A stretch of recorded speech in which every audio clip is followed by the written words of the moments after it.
When Ryan Coogler broke out with Fruitvale Station in 2013, the movie that catapulted Michael B. Jordan to a variety of Best Actor awards, the film world added yet another young director to the watch list. But when I heard his next movie was going to be another Rocky film, I tempered expectations.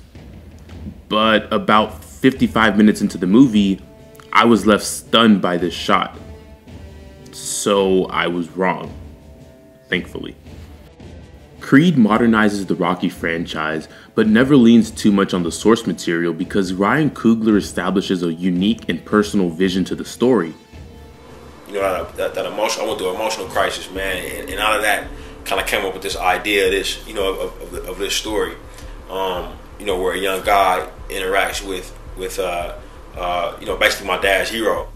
Great movies come from the heartfelt application of their creators, so we're rewarded with one of the best boxing movies in recent memory. I can go on and on about the writing and the direction and even the performances in the movie, but the part that I always pay close attention to is the way Coogler uses the massive weight of Apollo Creed's legacy to guide Adonis in the movie. Today, let's see how Coogler places the crushing expectations of the Creed name firmly on Adonis' shoulders to explore his need for acceptance.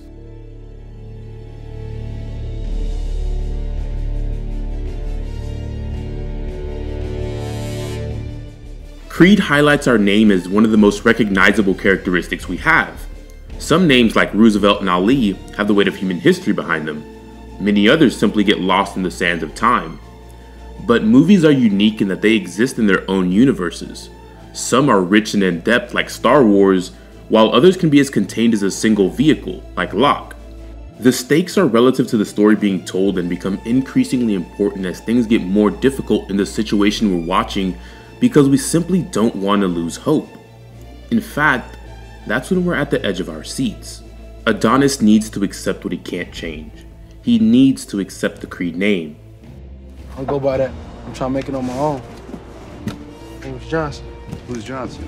Mom's name. But at the beginning of the movie, he wants to make it boxing as a Johnson because it keeps him out of Creed's shadow where there are no expectations.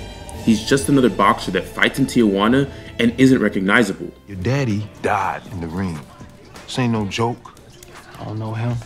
Ain't got nothing to do with me. Donnie dissociates from the Creed name because it's easier than facing it, and more importantly, he doesn't have to match the boxing ability of the greatest fighter to ever live. People look at me differently when they know. They look at Apollo differently too. But his want clashes with his need. Donnie's also concerned about the way people look at Apollo. He's not simply afraid of the expectations of the name, but how he might affect Apollo's legacy by trying to measure up to it. What are you afraid of? I'm afraid of taking on the name and losing. Call me a fraud. Fake Creed. Donnie's real fight is psychological. In the original Rocky, Apollo Creed is dressed in a suit, leads the fight negotiations, and most importantly, has an undeniable bravado about him. Quick and decisive, he rolls over anyone that tries to tell him otherwise. He's the heavyweight champion of the world, and he knows it. This zoom-out shot reveals the huge gap between Apollo and Rocky as boxers.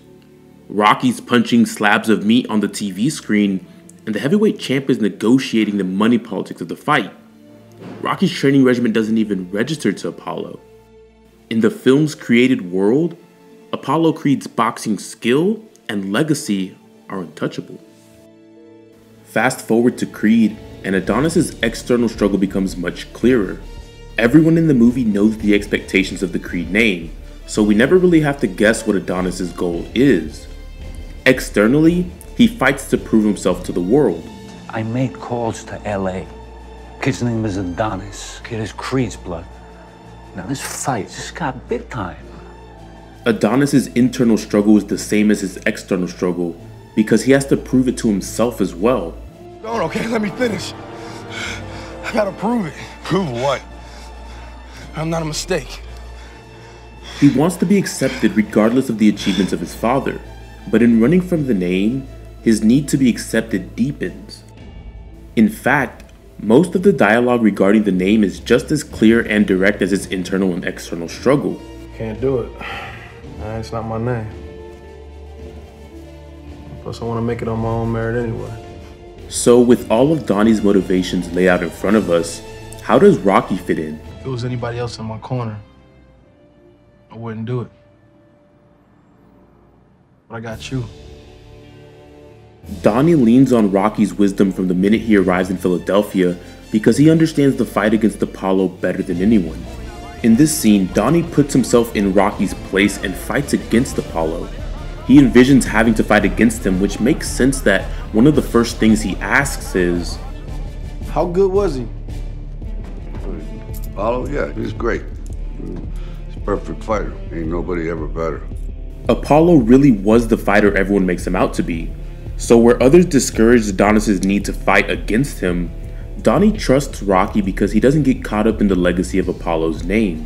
The only thing that matters to him is complete focus and effort, because that's the only way to find out if...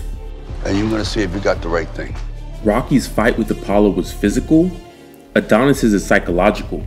Donnie wants to prove himself worthy of the name. He wants to beat Apollo Creed. But overcoming the name is the biggest obstacle Adonis faces because every time he celebrates some success, the Creed name raises the stakes. Donnie's mental struggle runs parallel with boxing because they're one and the same. The more he proves himself as a boxer, the stronger the weight of the name gets.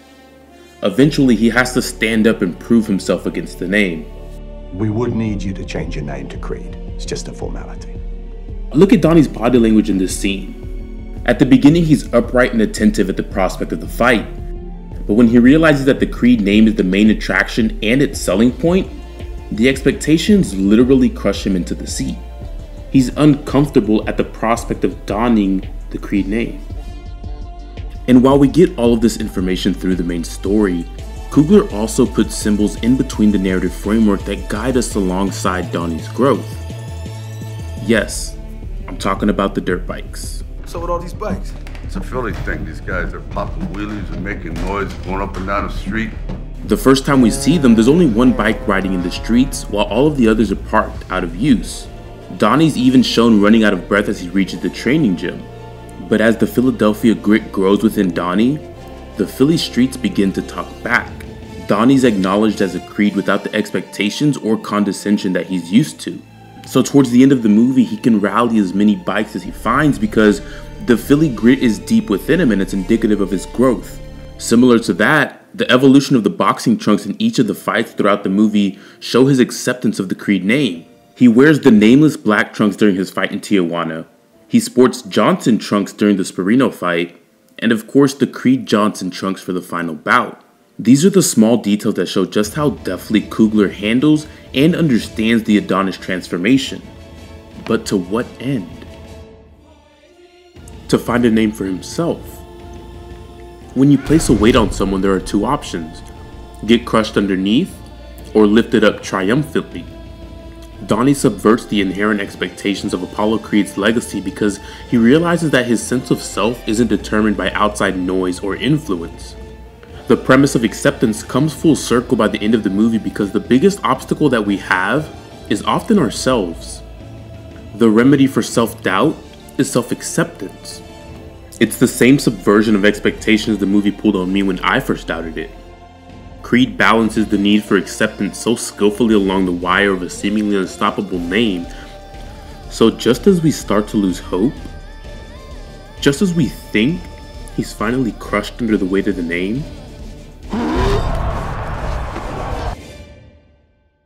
hey guys, we hope you liked the video. We had a lot of fun putting this one together as Creed is one of our favorite movies of the past few years. If you have any suggestions of movies you'd like to see us do in the future, please let us know and comment in the box below. And if you can like and subscribe to our channel, that'd be awesome. As well as consider supporting our Patreon pages, that'd be really awesome as well. And thank you again for watching. Bye guys.